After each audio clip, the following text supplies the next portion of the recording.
So you were stung by a wasp? Walking out, leaving.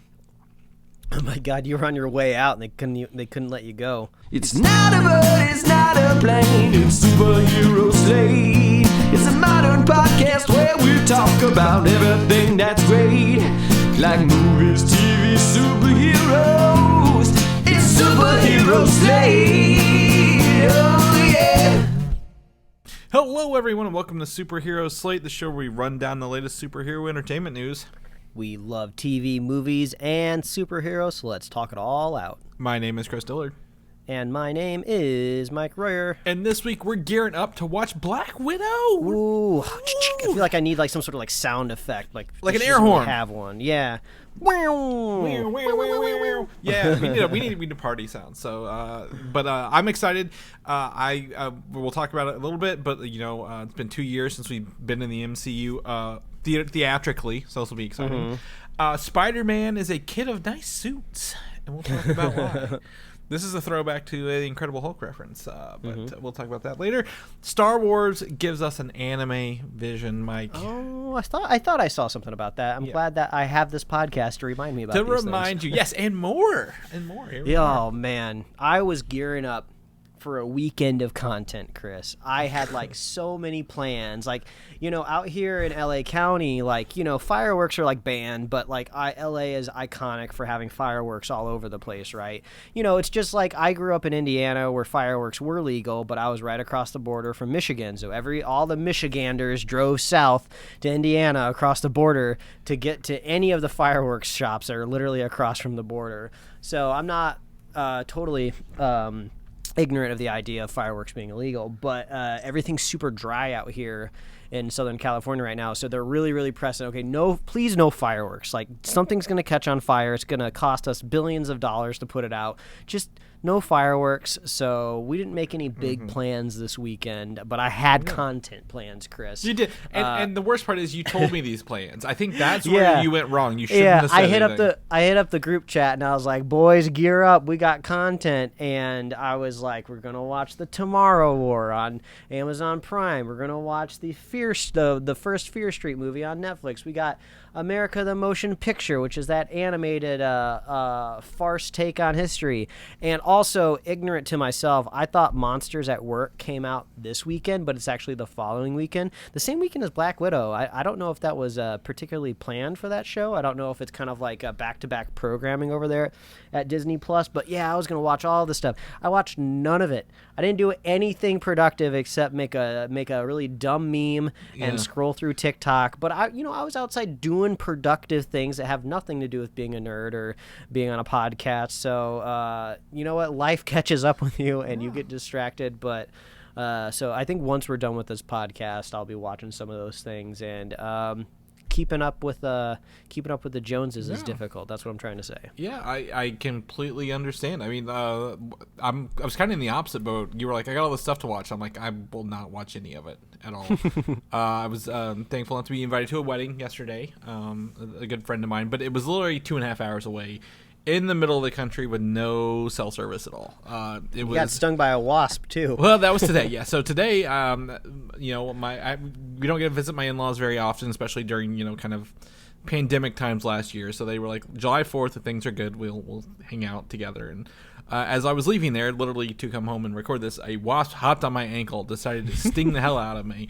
It's just been one of those weekends. I'm having a good time, but I've not been in my house except to sleep, and I'm very excited to rest up in it. But unlike most people, I actually had Friday off from work, and I have to work tomorrow. So my week is going to be full of not resting. Maybe I can watch some content. There's a lot of good stuff coming out this week, and I'm very, very excited about it. And we can talk about it a little bit in a minute. I also, before we jump into the stuff that you got on your notes here, people were literally asking me about my Transformers purchases last week. I just literally came out of Walmart purchasing the new Kit Kat flavor fruity cereal, which tastes like Fruity Pebbles, by the way. You will love it. And so they had one Dinobot figure left on the shelf, and I was like, you know what? If I don't get this, I'm going to regret it. So, I mean, it's Hasbro, right? That's the company that makes the Transformers. Mm-hmm. So I have Dinobot. I was like, you know what? Well, let's just go for the hat trick here. I bought Cheetor and Rat Trap, which is actually a much smaller Transformer, which is funny because he's supposed to be a rat. So this Beast Wars reminiscing of the 90s is really coming back. I'm very, very excited to be back in that. So I mean, I wouldn't be surprised if maybe at one point in time these were going to be Comic-Con exclusives, because the Hasbro booth at Comic-Con in July is like it's like white knuckle boxing to get through that line to get these exclusives. So now that we don't have Comic-Con this year, maybe Walmart has been graced with these. Well, I expect they have a lot. This was from the War for Cybertron show. I really hope to see a lot more from that, because remember, I actually picked up something Transformers related when we were at Comic-Con 2 years ago. It was the card game, the Transformers card game collectible set. I still have that. I haven't opened it yet. So very, very excited for this. I love Beast Wars. I talked about it with some people while I was playing games on Saturday as well, asking about it. So thrilled. But I also picked up some Funkos because I'm a Funko addict. And the ones I'm trying to minimize my purchasing. I think I might downsize some of my collection, Mike. I know, shoot me. But the ones I'm collecting now are actually things that mean a lot to me, and one of those is the show Seinfeld, which defines who I am as a person. I'm going to be honest; it's one of the facets. And you have taken it upon yourself to again to see an article I shared actually on your brother's feed earlier this week. The Seinfeld soundtrack is being released very shortly. The guy who actually wrote that lives in Louisville, or is from Louisville. I don't know if you knew that or not. No, I didn't. Yes, he actually know where his house is in town. But you got fancy with the internet. Yeah, here. Stroll on over to his house, slap some bass strings for him. If you head on over the Seinfeld soundtrack, you're gonna have a great time. And you'll be treated with the first 3 tracks are different versions of the Seinfeld theme, really front-loading that soundtrack with all the hits, right? So they all have subtle variations until you get to track 3 called Seinfeld Theme, The Chronicle. I don't know what exactly is going on with this song, but it is upbeat and it slaps. And I started listening to it and I was like, wow, this sounds pretty familiar. This sounds like something I've heard before. And if you're not familiar with Seinfeld, never seen the sitcom, the theme song is kind of like this funky 90s cheesy sitcom jazz, if you will. You slap on the bass. Yes, exactly. And it sounds an awful lot like the intro theme song to Cowboy Bebop, which is also like basically jazz, fusion funk, if you will. So I went ahead and I decided to waste an afternoon of combining the two. So I've linked this in our show notes, or if you follow me on Twitter, you may have already seen it. But I've mashed up the Seinfeld soundtrack and the intro to Cowboy Bebop. I've mashed them together, and it weirdly works pretty well. If the song would have been longer than 33 seconds, I may have done the entire opening, but I feel like 33 seconds is all anybody would put up with this nonsense. So head on over my Twitter account at Mike Royer Design, and you can see my Seinfeld Cowboy Bebop mashup. Yeah. It's just weird. It works. It's hilarious. And also, you can just go listen to the Seinfeld soundtrack. We got the links in our show notes as well. It's weird. I kind of clicked through it to get little bits and pieces of it, and it's just weird. I mean, like, come on. How often do you get a soundtrack for a sitcom, really? And to be honest, of these, maybe 3 were used ever in the entire series, right? Like, when you hear it, you know that bass line, but it's like there's no there's no lyrics to the theme song, right? There's no extended open. It's always usually like a cold open and then the thing and then the word Seinfeld and then it's the scene already. Like he didn't for some reason drag this on like you do a normal TV show and it worked. Yeah, or there might be a scene like, you know, Kramer's walking down like the sidewalk, but it's like a moody scene. So they write a little piece of music for that you might only see on the TV show for like 10 seconds, but the dude who physically wrote it, you know, he gave him 50 seconds of padding, right? So bam, that's a whole track that makes it on the soundtrack. So yeah, if you just want to listen to something pretty obscure, I don't think this is a chill lo-fi beat that you could study to, but I don't know, to each their own. Someone's going to turn this into lo-fi study beat. You know this, right? Now that it's out there. Yeah. So Seinfeld, the soundtrack, and this is the stuff that I watch and listen to when I don't get around to watching actual real content, because next up here, number 2 is something that I've been obsessed with lately called Vacation Dads, and it's something that people have been putting up on TikTok, which I've been finding very hilarious, which is where families go on vacations,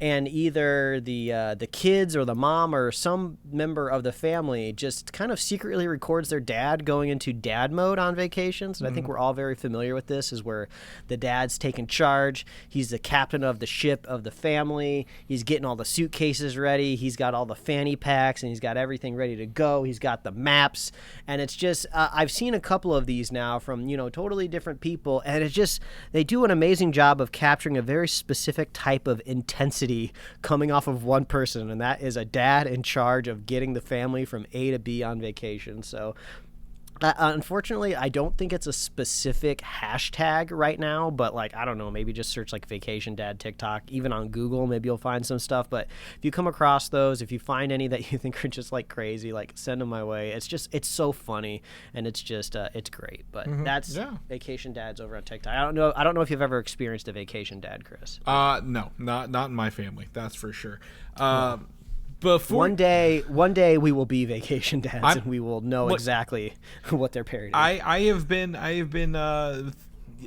thrown into grill duties today, and I showed you my grill kit, right? I'm serious grill. I'm working on that grill status, but I haven't got the vacation thing down yet. So maybe next time. You'll be there one day. Yeah. Also, it's the 4th of July. People may be listening to this on the 5th of July, but happy 4th of July, everybody. Don't forget to leave out your cookies and milk for Captain America tonight after your fireworks. He will come by. And if you don't get him, the Hulk will come by the next day and smash him. Yeah. I don't know which Captain America you'll get. It's kind of a crapshoot. So could get time-traveling Captain America, could get Sam Wilson Captain America. I don't know. You'll see.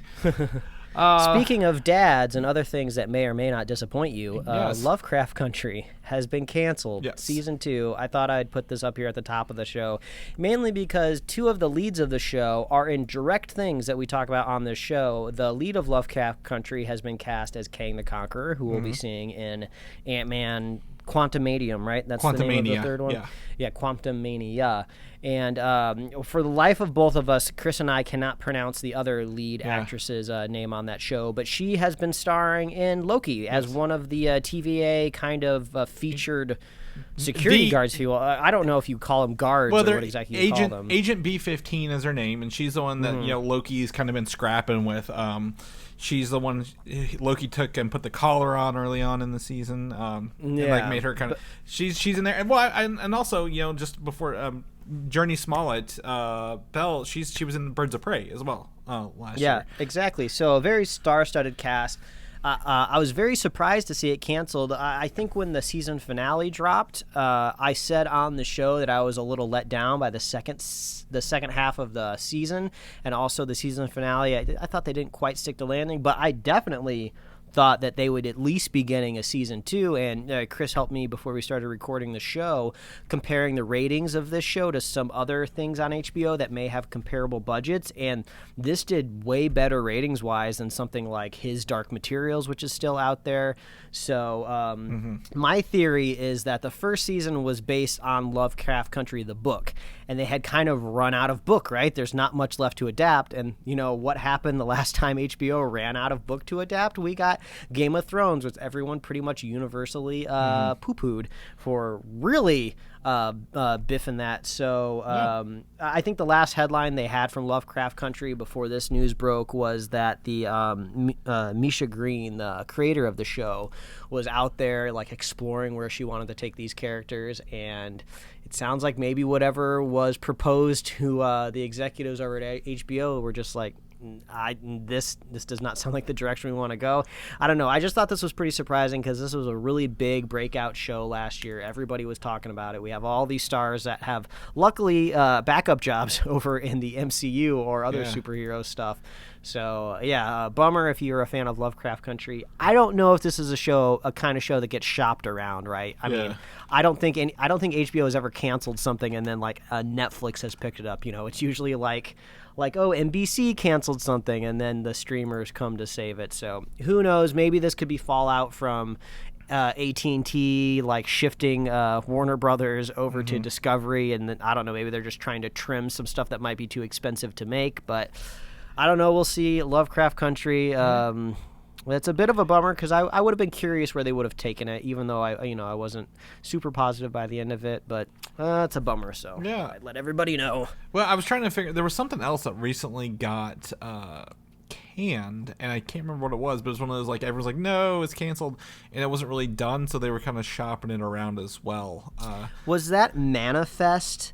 Manifest has been trending a lot because it's been all over like Netflix as like number one, but apparently nobody wants to pick it up and keep it going, and it was a network show. But I don't know. It's tragic to get attached to content, because once it gets canceled, you just get sad. Yeah, and there was some other stuff that kind of got picked up recently. It was Jupiter's Legacy. That's what it was, Mike. And they were like, but I'm pretty sure that's not getting shopped around.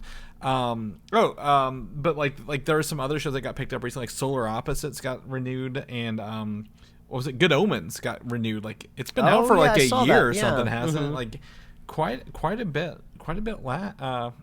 later. So.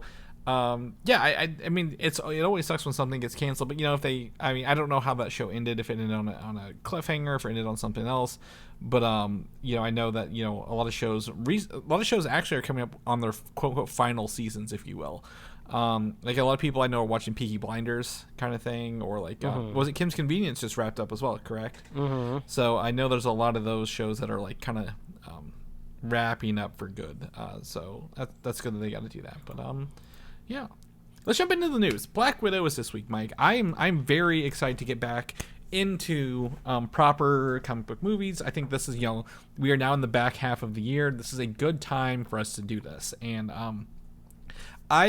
we may be watching this in different methods out the gate, but I'm very excited that I will be going to the theaters at 5 o'clock on Friday. Why they keep pushing these up earlier Thursday, 5 o'clock on Thursday to go watch this, and I'm like, why? Like, remember when it used to be midnight and then like 9 o'clock and then like 6 o'clock, and now it's like 5 o'clock. You need to take some hours off of work to come watch this movie if you want to be in the first go. If you're okay with a late dinner, you can get dinner after you watch this. I probably will. So I'm very excited to watch it, but I'm also going to buy this literally on Disney Plus Friday as well.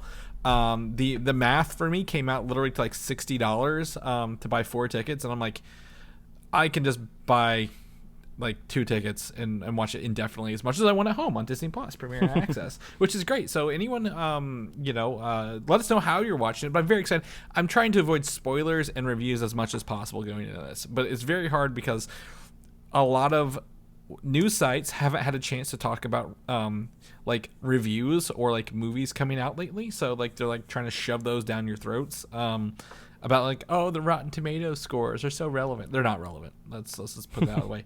But thankfully Fast 9 was able to come out last week, I believe, or this weekend, and kind of drown that out a little bit as we kind of get into Black Widow, because I know there's 2 post-credit scenes, and I'm trying to go in as blank as possible. I'm not watching any TV spots. Mike, are you excited? Oh, I mean, this is gonna be interesting. I'm imagining a similar feeling to when we first got a chance to watch a WandaVision, a while back now, of just like seeing the Marvel logo, just seeing kind of the tunage pop up. It's lost a little bit of its weight since now we hear it like every week with Loki and Falcon and the Winter Soldier. It's still exciting, right? Yeah. But yeah, a big cinematic experience in the MCU is not something that we've had in a while. Now this is kind of interesting because this is a prequel, if you will. Now I'm not saying that the movie ultimately won't kickstart another character, or there won't be a post-credit scene that'll get us hyped for like the next film, but this isn't actively pushing the timeline forward. So this is just going to kind of be like a nice little sidetrack story.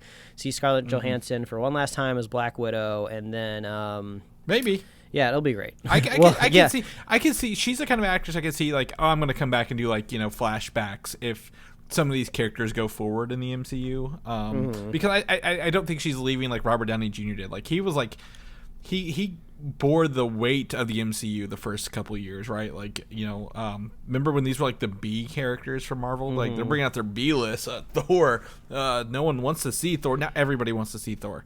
They even want to see Fat Thor, Mike. That's how much Thor they want to see. Yeah.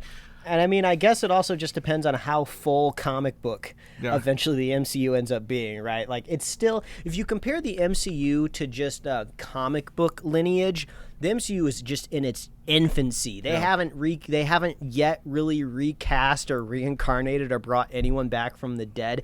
Loki's kind of like the start of that, right? So it depends on how nutso they want to get with it, but all intents and purposes, this is a prequel. Yes, and it is set between Civil War and Infinity War. I did look that up this week just to confirm. I thought it was in between Infinity War and Endgame, but it's not. It's actually before that. So we will have a full Earth here to deal with. Correct me if I'm wrong, since, you got to prep me, we got to prep ourselves before we go into this movie. Yep. I'm trying to think the last scene that we see Black Widow in Civil War. I know she kind of does that double cross at the airport, that helps them kind of get into that Quinjet.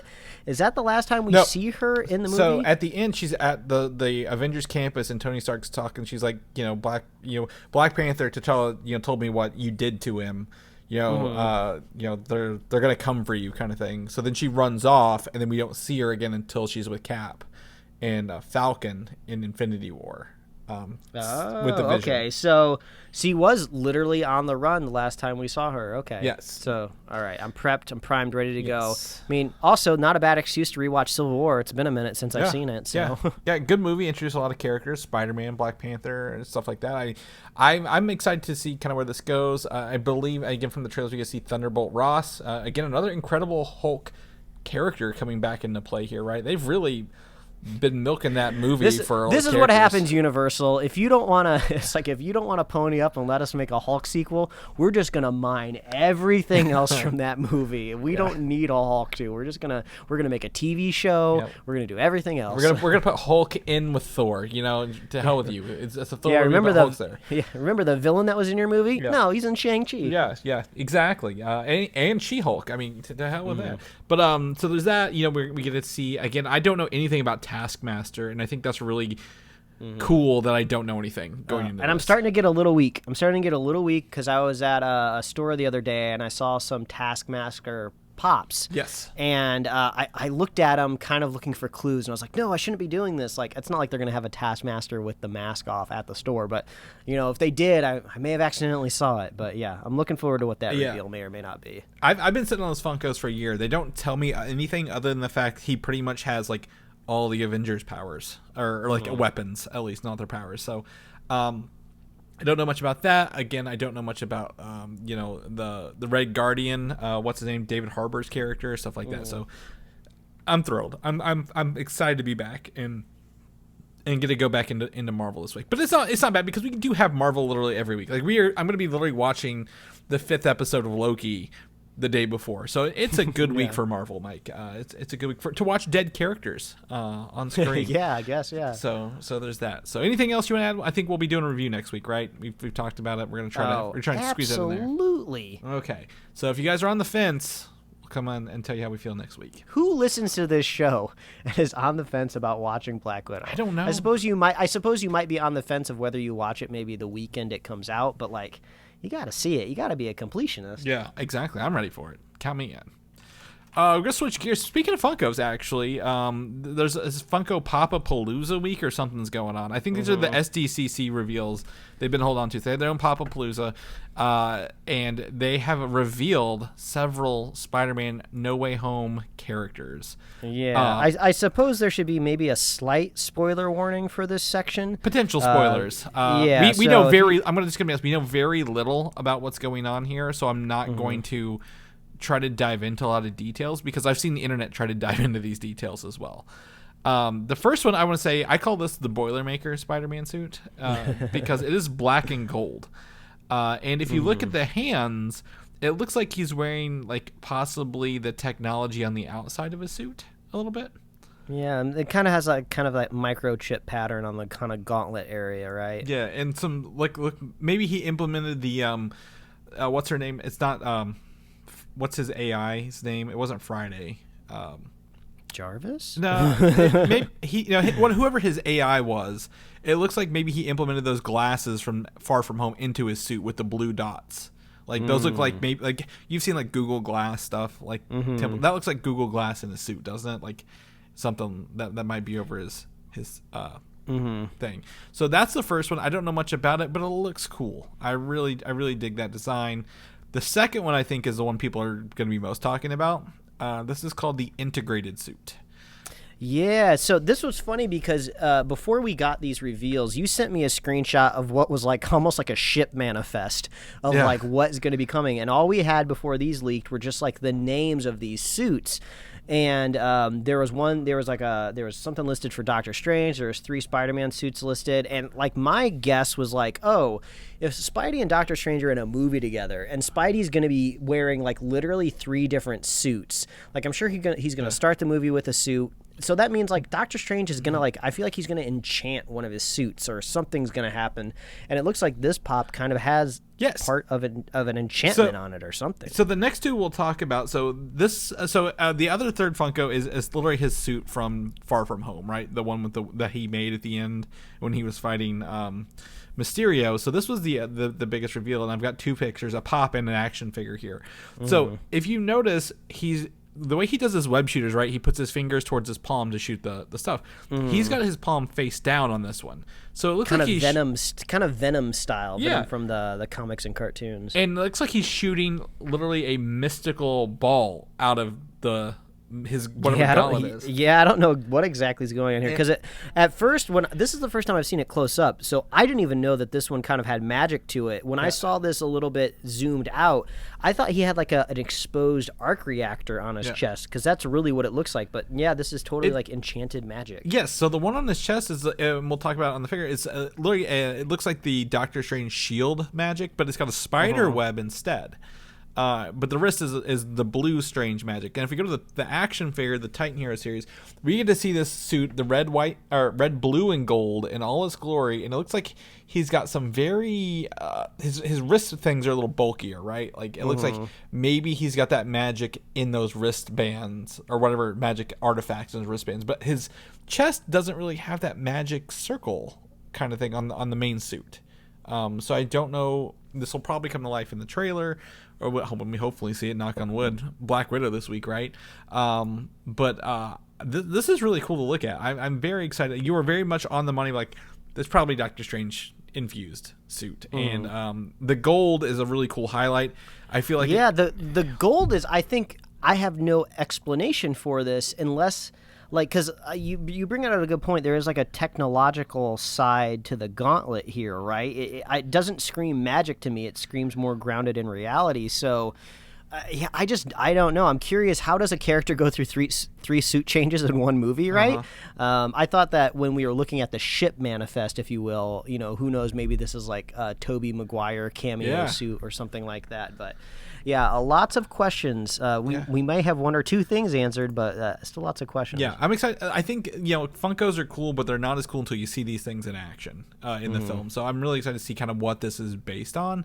And again, with Black Widow this week, hopefully we get a Spider-Man trailer. The last Funko I have, and it's funny, another Seinfeld reference. If you notice the URL, Serenity Now, which is the working title for this, is Doctor Strange with a shovel and some boots. Yeah, and he's got like a winter jacket on. He's still sporting the Eye of Agamotto, which I think is really important. Yes. And he's doing his little spell on his little hand. This one's cute. I'm not even a big Funko collector, but I like all of the details on this one. It looks like he's shoveling some snow, maybe. Like he's like winter shoveling some snow, and he's still got his eye thing on, which again the Time Stone is potentially lost forever, and he's for some reason casting a magical shield. I don't know, but I thought this was a very cool one to look at, and kind of like you actually bring up a really, really great point. What's the point of wearing the Eye of Agamotto if there's like no pupil, aka the Time Stone in there? So that is pretty funny. Wonder if we'll get an explanation. Yeah, I hope we do. And then also the cape, which is funny. I love the cape's personality. And again, Doctor Strange in the Multiverse of Madness is coming next year. Sam Raimi at the helm. I'm very excited to see more of Doctor Strange. It looks like they're gonna be milking Benedict Cumberbatch for all he's worth the next couple of years in these. And get that cucumber juice, boy. Yes, they should. He's such a great actor. Since we don't have Tony Stark, we need another smug, arrogant persona with a lot of random powers that can be explained with magic instead of nanobots. So take a look. Those links are in the show notes as always. Spider-Man: No Way Home. Again, hopefully trailer this week. But a lot of Funkos to look at, a lot to pull out of there. Black Panther, Wakanda Forever. I've got some rumors here. This is some rumors off today even.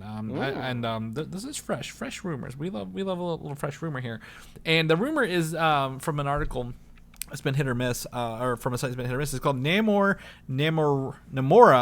and Attuma. These are all underwater people in the Marvel universe are set to appear in this movie, setting up a war between Wakanda and Atlantis. Now, I thought about this. I was on a car ride today thinking about this. Wakanda Forever might imply that the history of how long Wakanda's been on Earth, and maybe they had a beef with Atlantis before it sunk, and now Atlantis is wanting revenge against Wakanda. So this is Wakanda Forever isn't just the battle cry. It's like Wakanda has literally been around forever, and now the history is coming back to get them.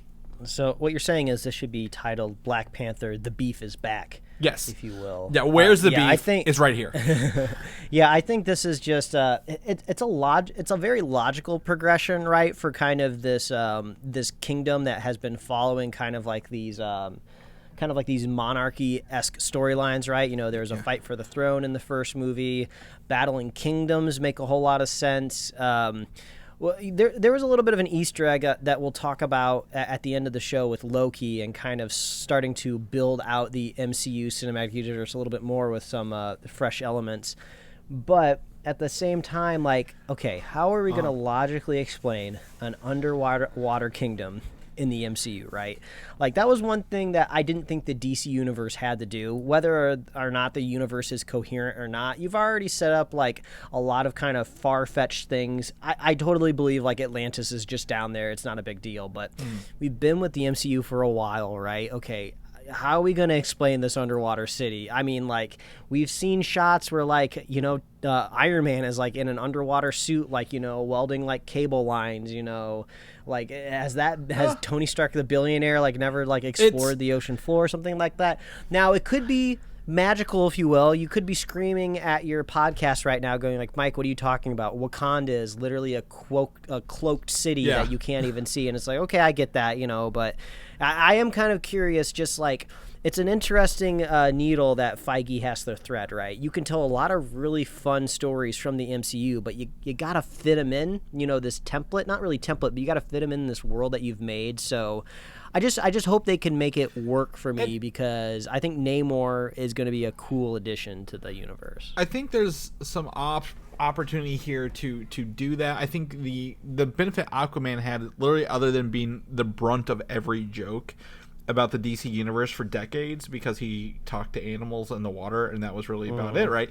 But we didn't really have to be oh, he's king of Atlantis because he can talk to the fish. We don't have anything like that in Marvel yet. So they've got a lot of groundwork to do, right? They've got to build that foundation, and they can't build it over a piece of land that's going to sink into the ocean, for lack of a better metaphor, because then we'll never hear about it. I mean, they do have the great opportunity of having an amazing inciting incident, right?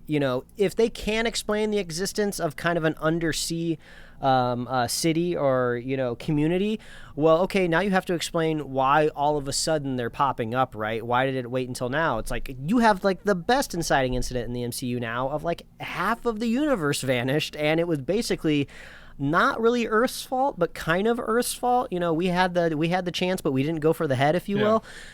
So yeah, I could see that pissing a lot of people off. So yeah, you got the inciting incident ready to go. So at least they got that ready. Yeah, exactly. And there's a lot of opportunities, I think, left for a little bit. We got some time before this pops into play, but I think with Kevin Feige at the helm, and then we've got I had his name and I lost it. The person doing Black Panther, Ryan Coogler, working on it. I think they'll probably tell a pretty good story, right? I mean, I'm excited to kind of see here. But this is, again, chalked up as a rumor.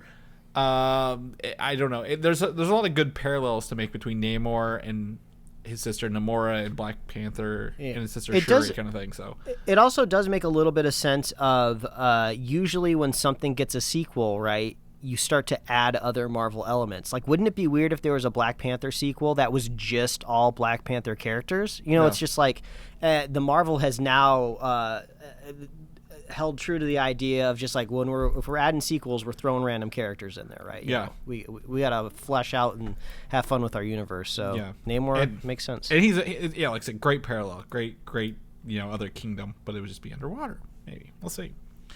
Shang-Chi and the Legend of the Ten Rings still riding high on that trailer from last week, Mike. That was so good. I was actually when I was picking up those Transformers, they actually have like fighting sticks from that movie, like that light up and make sounds.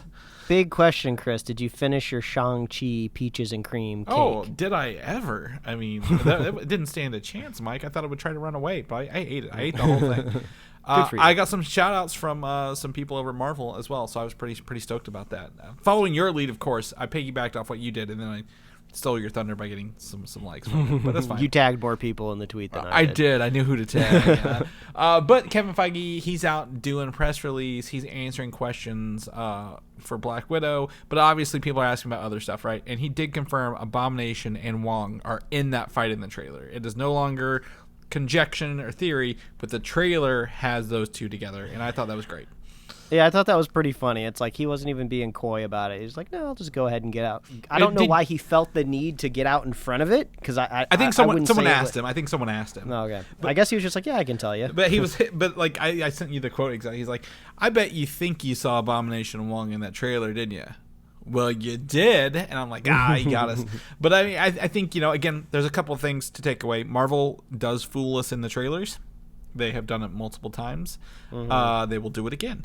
So they could rearrange that and put it somewhere else. But even that, if it's the same as it is, I want to see that fight. Because, again, we see Wong thrown against the cage, right? So obviously he's not going to die. Both of these characters are probably not going to die. So I would love to see how that ends and how it kind of handles itself.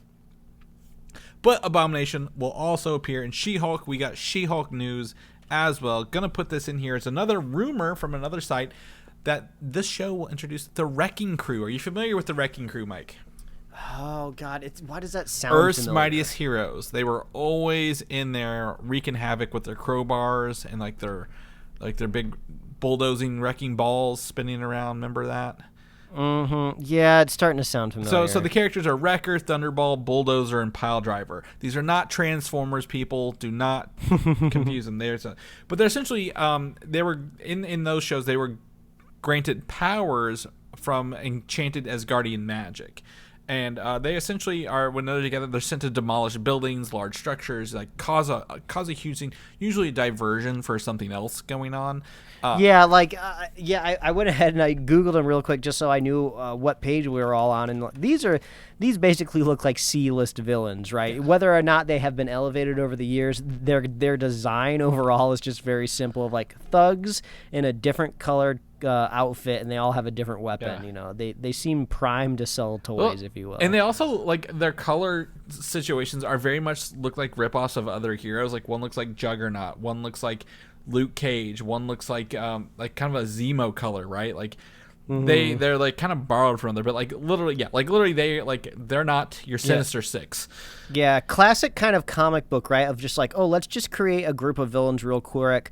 Oh, we'll call them the Wrecking Crew. We'll call like one of them Bulldozer. They'll literally have like a wrecking ball. It's just like, these are almost kind of characters that you think you might come across like maybe in the like Netflix Marvel like shows, right? Like this is something Daredevil would have to contend with. Like the Serpent Society or anything like that. But they are very much, again, Asgardian magic, so they're very, very strong people. It's not something like you're going to walk up and just take all four of them down pretty easy. But they become the brunt of some jokes. And again, they were recurring characters in Earth's Mightiest Heroes because they were sent to cause some diversions and stuff like that. But the rumor that they will introduce these, but they might be, again, this is a conjecture here, but maybe they'll be Gamma powered rather than Asgardian powered for the show. People, I think that would be interesting. Titania, the main, I guess, the villain or the antagonist of the show is usually part of their crew, maybe leading that crew sometimes in the comic books. So would not be surprised if she's used Gamma to kind of power up these brutes and goons to kind of rough them around a little bit. I mean, that sounds pretty par for a Disney Plus show at this point. So you can check them out. Do a Google search, Wrecking Crew, search Marvel, otherwise you're not going to find them right away. We're going to shift gears a little bit and go into anime world, Mike. Anime Expo Light is apparently this weekend, and Star Wars came in swinging hard and heavy with their Star Wars Visions preview. Did you have a chance to watch this before the show, before I dive into this? Yeah, I was clicking, browsing, looking through. This is basically the Animatrix, right? If people out there aren't familiar with the Animatrix, it was a bunch of animation studios dabbling in the Matrix universe. They threw that on a DVD, and I ate it up because I watched everything anime when that came out when I was a kid. I think about 10 years ago, Halo did something called Halo Legends with the same thing, where they got these anime studios to make like a bunch of shorts. They did a Batman one too. I don't remember the exact name of that collection, but that one is really fun as well. So this seems right along the lines of that, and it looks fun. And since it's a series, and since now everything's streaming, this will not be like a collectible DVD like everything else has been in the past. Yeah. It'll be probably once a week on Disney Plus, I imagine. Yes, there are 9 shorts made by, I believe, 7 studios. Some of the studios, Studio Trigger, we got the names of these in here, and these don't mean a lot, but I think they're gonna hit hard. The first one's called The Duel, and if it's The Duel, guess what you're gonna see, Mike? Lightsabers. Lightsabers. You're gonna see lightsabers anime, and then some of these, seem pretty crazy. There's one called TOB1, which looks to be like this kind of like Astro Boy looking kind of droid that looks a little fun, like kind of childish. A little bit. So the Twins and the Elder is Studio Trigger. I don't think they're 2-parters, but Akakiri and TOB1 are also Science Saru, but like there's a bunch of companies here. I'm not the biggest weeb on the planet, but I do know that I do know Studio Trigger is a really big, influential animation studio over in Japan who's done lots of different types of work. So I would expect lots of quality specifically from them. But if that's the type of quality that they're tapping, I would imagine a lot of this is going to be high end. And also, if you're bringing Star Wars content to Disney Plus, you can't just kind of like mess around. So I think all of these will be really cool. The first one, The Duel, I just wanted to call this out, is by Kamikaze Duga, who also did Batman Ninja, the anime movie back in 2018, which I heard people were like, this is kind of weird, but like they really loved the way it looked. I think this is a great opportunity to see 9 different Star Wars stories told in an anime fashion. Now, I've seen in person the collectibles where they did like samurai based Star Wars characters, like, oh, here's a Stormtrooper samurai, Darth Vader samurai, Boba Fett samurai stuff. And I expect to see maybe like an episode based on that, but I don't think these will be canon or exist in the Star Wars universe. That's what I was just about to say. I would be interested to see if any one of these shorts end up becoming canon in some aspect, because that is one thing that you did get from the Animatrix collection was I don't know if they said that they were all canon, but I know they did at least 2 shorts that they were kind of longer, so they're kind of back to back. I think one's on one disc and maybe one's on another disc, if I remember correctly. But they were all about the prequel of what brought the rise of the machines, and I felt canon. I don't know if the Wachowskis ever said it was, but it really did feel like it was in the lines of like, this is how the machines got to where they are. So if any of these end up being canon, that'd be pretty rad. So I will say one of these will be. I just went to their wiki. There's an upcoming novel called Ronin.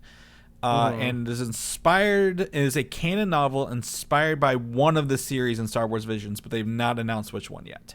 So the name is Ronin. So I mean, again, a Ronin is normally a samurai, right? Of some kind. So I think, gosh, I don't know because I don't know the history of Japan, but were they like maybe samurais for hire? I don't know. Maybe that's insulting to say because I don't know the history, but yeah. When I hear the word Ronin, I think sword. So I guess if you're thinking Star Wars and you hear Ronin, you think lightsaber. Yeah.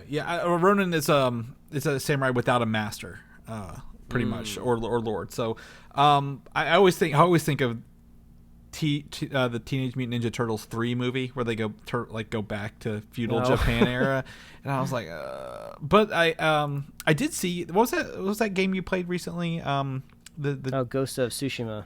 It's got a director's cut coming out, I heard. Yeah, I saw with an that. extra island. They're adding some additional content, and it's going to be fancier if you have a PlayStation 5, but I don't have one of those, so if I happen to get a PlayStation 5, I'll happily play it again. Yeah.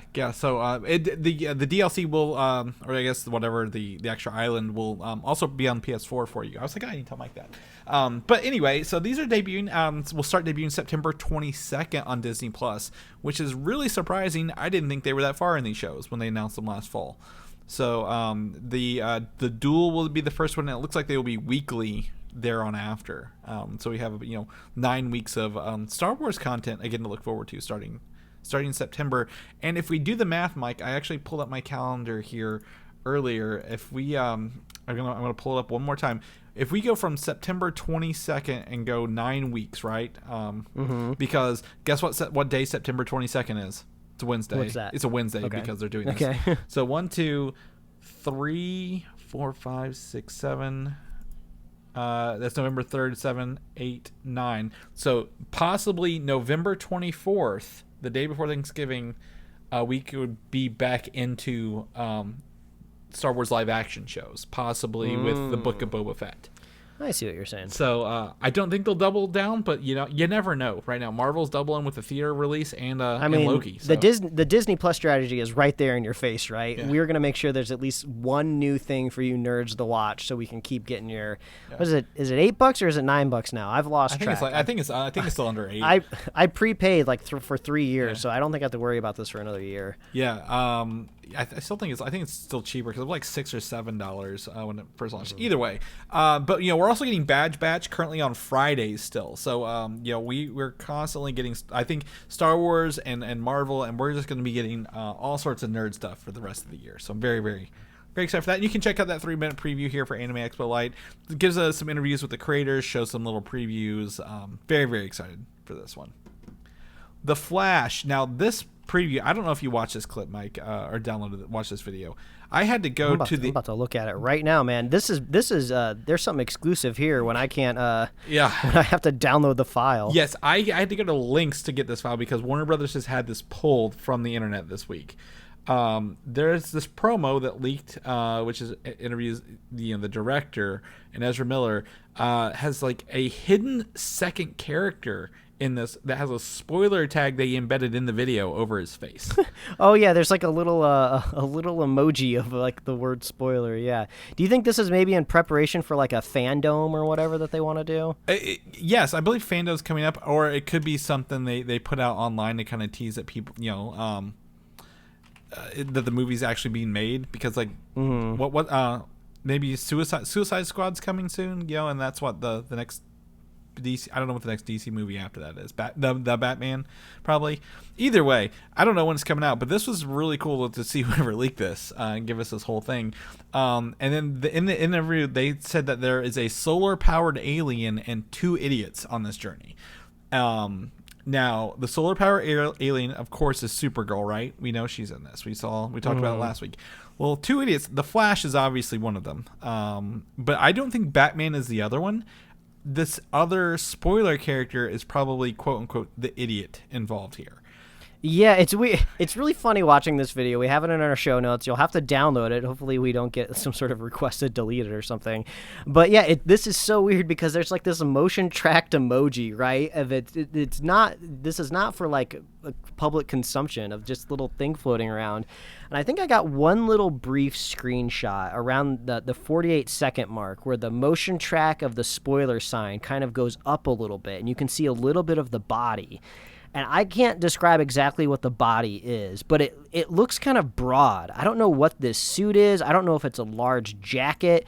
It almost looks like a dude maybe in like a hot dog costume, but like I'm going off like a 480p video of something very, very small. So I don't know what's going on here, but it doesn't seem to be like a thin trim suit, which is next to the Flash right there, and you can kind of see his thin trim body. So it's something somewhat of volume. I don't really know how else to describe it. I have one idea.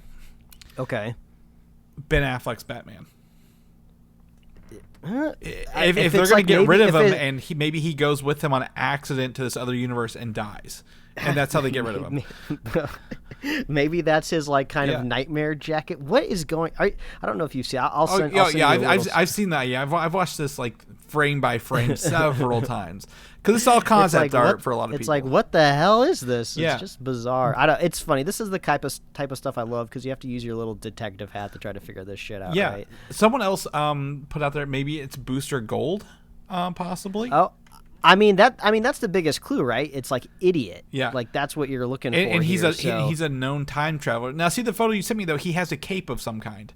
It makes Is me, it a cape or is it like a big chunky jacket? Like it kind of looks like. Think of a man who's like a hot dog mascot, right? He's standing outside of like Yeah. a hot dog restaurant, wanting you to come on in. That's kind of what this thing looks like Well, to me. I It think- looks like a hot dog. I think it's a cape. He's wearing a jacket anyway, and it's like a shorter cape, like something you'd see on maybe like a duster. yeah, jacket like or a something, cape, like maybe. someone Cable would have, and like something the shorter jacket. But Ezra Miller in this does confirm that there are multiple Batmen, so that makes me think that we're going to see more than just again Ben Affleck and Jesus 89 Batman. I'm blanking here. Well, another thing to really point out of this, though, is they teased the director. Was it the director? Somebody a week or two ago teased the suit, right? Like that Yeah. of this Michael Keaton Batman there it suit. is, yeah. But there's a chance that we may have just seen it like on like a mannequin in the Batcave. We're yeah. very used to that imagery in the Batman universe, but this kind of promo is confirming that like somebody's going to be in that rubber suit. Yeah. How does Michael Keaton fit in? I'm not saying Michael Keaton can't fit into that suit, but like, how is he going to fill it out? Usually kind of when we see these older Batmen in this lore, they're relying on kind of like some mechanical help. So maybe he'll have like some mechanical bracers underneath his outfit. I don't know, but he's it's cool spry. to see that he's going to be in that suit again. Yeah, exactly. And then just all the concept art here is really, really fun. So this is a big, it's 2 or 3 minute. I think this is only a minute, but I think there's a longer. I'm trying to figure out where the other. I thought I saw a longer, wider version. But again, with Warner Brothers literally taking this down across the internet, like it's one of those things. I'm like, I gotta keep snagging every time. But like this is kind of fun to look at and kind of speculate about who this idiot is.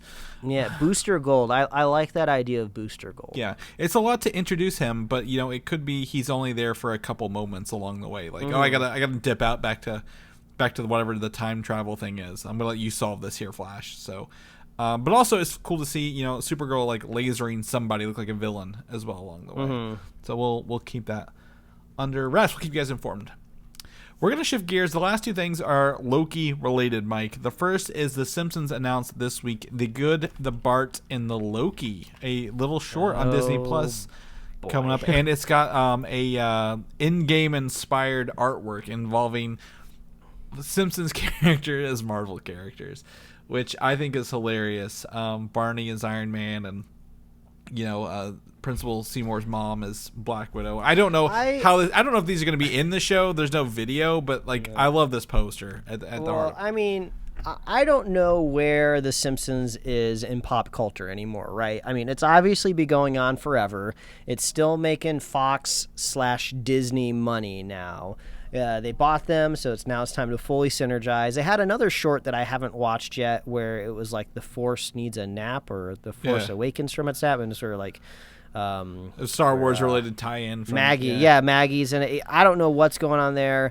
I doubt that these are funny. I'm not trying to be mean, but I haven't watched modern Simpsons in a bajillion years, so I can't imagine that this is too irreverent. I mean, the Simpsons classically made fun of Disney and the House of Mouse all the time, and now they're basically making content for them. I don't know if this is up my alley, but sure, go ahead.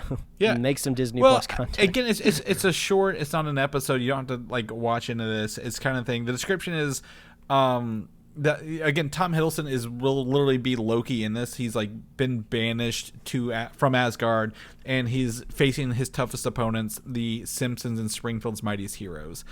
And he teams up with Bart for some sort of ultimate crossover event. That's all we have. We don't even have, like I said, no video, just this. I'm going to watch it just to see kind of what they do with it, because I'm interested to see what they do with the characters, because they've chosen some really obscure characters to play this, right? Like you see Lisa being Thor, and we also know, there's the female version of Thor coming up soon. But like, there's no Homer, there's no Marge, there's no Maggie in this. Mo's the Vision, like the war veteran guy. I don't even know if this character particularly has a name that I can remember. Is Captain it Cletus? America. Is his name Cletus? Is it Cletus? No, I thought Cletus had two arms. Okay. I don't think that's Cletus. But also, maybe Homer is like Thanos or something like that, and that's why he's not on the poster, because it's like a reveal or something. Herman is his name. That character's okay. name. Who's the owner of Herman's Military Antiques and dresses in military fatigues. So literally a war veteran. I don't know. I'm interested to watch this just to kind of for some light laughs. It looks to be fun. They're not taking this stuff seriously. And it debuts July 7th. So was that 5, 6, 7 on Wednesday with Loki. Mm-hmm. So I don't think this will tie into the episode of Loki. I think Disney's just been like Wednesdays. Wednesday's everything, Mike. What are you releasing on a Tuesday or Thursday? You're wrong. Get out of here. It's Wednesday. That's the day. But speaking of, we're at the end of the episode, and you know what we do at the end of the episode? Oh, it's Loki time, We talk baby. about Loki, episode 4 this week of 6. If you've not watched it, stop the episode, go watch it, come back, listen to this. We're going to talk in-depth reviews, spoilers. This episode, again, another phenomenal turning point for this episode. This one's a doozy. Yes. I think the first thing I said to you is, I didn't know they're coming this hard. This feels like a second to last episode kind of turn twist. Would you say maybe this is equivalent to the Agatha reveal, maybe? Oh, yeah. In the sense of, like, I would say it's narratively along the same lines of the progression through the show. Like, we're right at kind of like that same point in the narrative. The stakes are higher. I think at their highest. They're spinning some reveals here. They don't have music to these reveals, but they got some really fun reveals. We get our first mid-credit scene, right? The back half of the season. I was like, I feel like I should stick around. I feel like we're gonna see one more thing, and we did. Yes, and we did 100%. We didn't know that early on, and they gut punched us. They gut punched us with Mobius getting pruned from the timeline. Real quick. Yeah. Before we kind of knew what may or may not be on the other end of that pruning, I was like, all right. I mean, I guess we did kind of get a little bit of a narrative arc from Owen Wilson, right? He started off as like a drone, then he kind of became self-actualized. And he said what he really wanted. He wished he could go back to be himself, and then unfortunately, now it's your time to go. Maybe he comes back, maybe he doesn't, but it did kind of feel definitive in that moment. So when in turn it happened to Tom Hiddleston, I was like, wait. What? Like, is he really gone? That's a great question. Where are all the other prune people going? Because obviously they've been doing this forever, right? Like, one of the first things we see is someone getting pruned. But also, I for a moment there, I thought like, oh, maybe Tom Hiddleston or Loki will go get another variant of Mobius from another timeline, right? And pull him in here and be like, I need you specifically. And we can, but no, we find at the end of this, yeah, we're gonna go through this. I wanted to go ahead and talk before we get right before Moby's died. He actually mentioned that he has fought Titans, Kree, and vampires. Specifically vampires. There it is. This is setting up Blade with just a single word. This is comparable to the moment in I want to say Winter Soldier. Yes. Where they're interrogating Sitwell, was that his name? At the top of the roof, Sitwell. And he's just like, and he mentions Stephen Strange. And it's just like, oh, yep, I see what you're doing, bringing up vampires. But in a crazy show like this, though, where there's multiple fractured timelines and everything, like, really anything could happen, right? Any of these Nexus events or whatever could have anything going on in there, and then the timekeepers come and prune it. So, but it does raise the question of maybe that's how we explain where have vampires been, right? In the entirety of the MCU, have they really just been laying low? I guess they could have if Namor's been laying low this whole time. Yeah. Maybe the vampires have been doing it too, but maybe when we have all these convergences and all these timelines blow up and twist and turn around, and whether or not the timekeepers are there or not, if they're vanquished, maybe vampires kind of fold their way back into our world, and that's how we get that's how we get Yeah, Blade. well, But yeah, it was just cool to see the little drop in there. Yeah, so the only other time they've mentioned vampires was actually in Thor Ragnarok. Korg was like talking about vampires, but I think it was more like a meta, like vampires are in pop culture kind of thing, rather than vampires are actually creatures. Which this is pretty much like Moby's like, yeah, we take vampires out of the timeline for you. We're doing you a favor, and then. We actually, what I thought was going to be the definitive end of this episode, we go up the elevator into the Timekeeper's lair. I thought, we show them at the beginning with Agent Renslayer, who actually is Agent A27, I believe, and Avengers 27 was where she was introduced with Kang, actually, and ironically. And I'm like, okay, they're the Timekeepers, this is real. But that was... She had baby kid Loki, right? I guess Sophie, right? Who was kind of just taken out of her timeline for no reason. So someone at the top of this, I believe, has it out for Loki's somewhere along the way. But the big reveal, the Timekeepers are just robots. I thought, I was like, oh, this is some kind of wonky CGI. This is TV CGI, right? They don't look real enough. And then, You know what I think it was, too? I don't know if it was necessarily intentional of like, oh, these are robots, so we're not going to quite render them as realistically as we could. I think it was kind of some of the cinematic shots that they chose. Yeah. Like almost all of the shots were either full on like flat plane, like they were like a tableau painting. And then we got a couple very close up shots and they didn't really move at all, right? Yeah. Because they were robots, they're not going to emote a whole lot. So it did have like a weird feeling to it where you also have to put it through the context of it being a TV show. And you're just like, well, we know Disney has the budget, but, it is a TV show, so we're not expecting something huge. So, yeah, it did feel kind of odd, but I guess when they end up being robots, you can kind of just wipe that all away, right? Well, yeah, and I think that's the thing. Like, they're just meant there to, like, if you don't get close, the illusion appears, right? Like, if you're not close, there's mist and fog, and they're aliens and timekeepers, whatever. But then they just cut their head off, and they're like, oh, soulless android. So who is really behind these androids, Mike? Who is the head of this? And that's the next question for the second half of the season. Because I got questions. I guess I really don't know because I don't know much about the TVA. But it does kind of seem like these robots weren't invented out of thin air. It seems like maybe the timekeepers at one point in time were real. Maybe they passed on or they died or they just retired or they went elsewhere and they're just like, oh, no, we want to keep the status quo going. Let's just make some robots and just have somebody prop up this mystique. It kind of feels very Wizard of Oz, right? Man behind the curtain.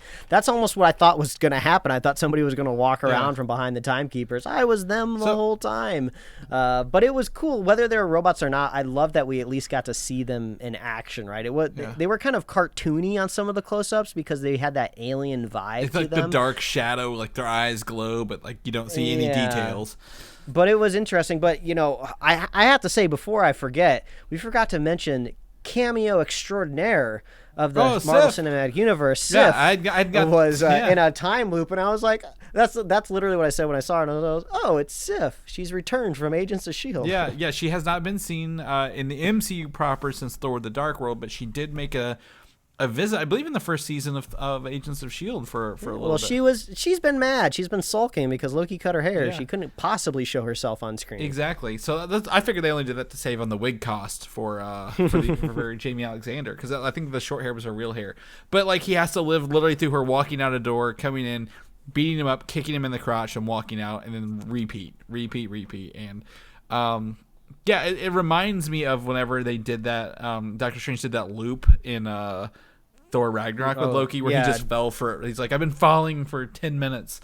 Oh yeah, I forgot about that. And I just imagine, he's just a master of that. But yes, Tom Hiddleston. We get to see this. Him and I believe. This could go either way. They may be hinting us towards a romantic relationship between the Lokis, which caused a spike in the timeline, which is how they found them to save them. I think Nexus event. Yeah, a Nexus is how event. they, explained it. Because they say that Scarlet Witch is a Nexus being, by the way, in WandaVision. So they're really pulling this word out. So either if two Lokis, it could be a love thing. It could not be. It could just be like, oh, they're actually like working together towards the same goal. I don't know. I'm not a shipper of relationships and content, if you will. So I don't care either way because Chris has never had a Tumblr account. Yeah. He doesn't exactly know how to ship people appropriately. But I mean, I'd ship it just because it's so weird, right? I mean, and it does narratively make a lot of sense of what's the only person Loki could fall in love with. It's himself, basically. So I think that works really well. I'm really starting to get the feeling that what's the other Loki's name? Sophie. Sylphie? I thought it was Sylphie. Sylvie? Or maybe Sylvie. Sylvie. That's Sorry, what, yeah, Sylvie. Sylvie. That's what it is. Yeah, I was getting confused. But I'm getting really, really strong vibes that this character is going to be sticking around for a while. Yeah. I don't know exactly how she's going to wedge herself into our current cinematic universe. I don't know if Tom Hiddleston is going to take a ride off into the sunset and maybe go do some other work outside of the MCU. But it does feel like they're really establishing her to stick around. Yes, and that would be perfectly fine. I think, again, we're dealing with a character who is already dead in the main MCU timeline. So if you're the new Loki later, but she's not really that evil either, right? It's like she's kind of a little more neutral than the other one. She's got a really, really honest excuse for kind of wanting to destroy everything. She was just a child and was ripped away because some omnipotent being or maybe some sort of paperwork, right, came through. It reminds me of that joke. We both watched that Charlie Brown documentary on Apple Plus, and there was that one-off line that says I don't get it. Why is everything so bad for me? And it's just oh, don't worry, it's nothing personal. Your name just came up, and that's really kind of what it feels like for this version of Loki. There's it's leading up to such a huge event, which is why I'm getting really excited. So I hope they don't pull the rug out from under my feet and everything kind of just ends up the dust settling. But I want to know what's going to happen. All of these times, it seems like things are about to fracture. Things are about to zip around. We got an alligator now. Things are getting crazy. Before we get I want to say maybe the TVA or whoever's in charge of this is making you think that fracturing timelines is bad, right? If the timekeepers aren't real, what else is a facade? Maybe multiple timelines aren't bad. But I was also going to tell you, well, if you like having 2 Lokis on screen, what if I give you 4 more Lokis at the end of this episode in the post-credit scene? Oh, we have 4. I was doing the math in my head. Oh, look at you counting the alligator. Well, of course, it's alligator Loki. We have Kid Loki. We've seen in the comic books. We have classic Loki from the original comic. They put Richard E. Grant. Is it Richard E. Grant? Yeah. In a very, very ill-fitting, ill-looking green and yellow suit, just to stay within the aesthetics. And then a new character, Boastful Loki, who appears to be maybe he got Thor's power because he's got a hammer. And in the background is a broken down Avengers tower. I'm pretty sure one of those is a Sanctum Sanctorum. These look to be where whenever they put down the pruning charge or prune somebody, they all go to this junk world. And that reminds me of Sakaar so much from Thor Ragnarok, right? Whenever there's just all this junk landing on a planet for no reason because of black holes.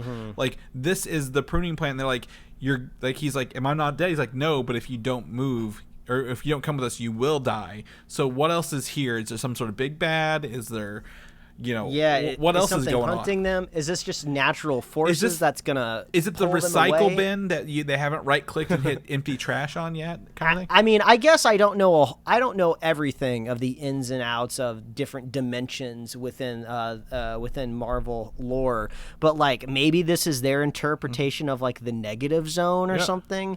I don't know. I hope not, but... it's like a purgatory. Yeah. And is it tailored to the character itself? Right. I know he's come across nothing but Lokis, right? So that doesn't necessarily mean that Owen Wilson is going to be here, right? Maybe Owen Wilson is in his own jet ski graveyard or something like that, right? I think the biggest thing to lean from here is one of the shots from the trailer we haven't seen is Mayor Loki, right? Vote for Mayor Loki or whatever. Oh yeah, and he's in kind of like a dystopian. It looks like the Rocks Cart in place. That shot. Yeah, it looks like the Rocks Cart place that's torn to hell. So, and all of the people here with aren't all Lokis. They seem to be barbarian people, maybe some sort of civilization that's oh, you woke up here, now you got to find out your own civilization. It's kind of like a wasteland of places that have been pruned. So I think the next episode will have this, where we get to see these Lokis, this society, how this world is operating as things get pruned and sent to this universe. So maybe they're you need to move because something's about to get pruned and land on you, kind of thing, and kill you effectively. But I'm I'm so excited because now I don't know where this is going, Mike. I'm up in the air of what's next because I thought the reveal of the TVA, the Timekeepers, was going to be like the last episode. Now, not this one. Is there any lore in the comic books of an alligator being Loki, or are they just kind of like, going off the cuff since there's all these variations of like Deadpool that have existed? It is. There are animal versions of the Avengers. As such, when you see with Spider-Ham, that's a universe. Mm-hmm. I don't think it's that one. I don't know if this alligator talks yet. But like, there's Frog Thor, right? We might see along the way. There are animal versions of these characters, good and bad. So it could be very much from one of those. I'd be happy to see that. Like you said, I don't know where this is going. This is very exciting. And every week, the more and more I dive into Loki, this is the show that it just feels so connected with where the MCU is going as a whole, right? WandaVision was great.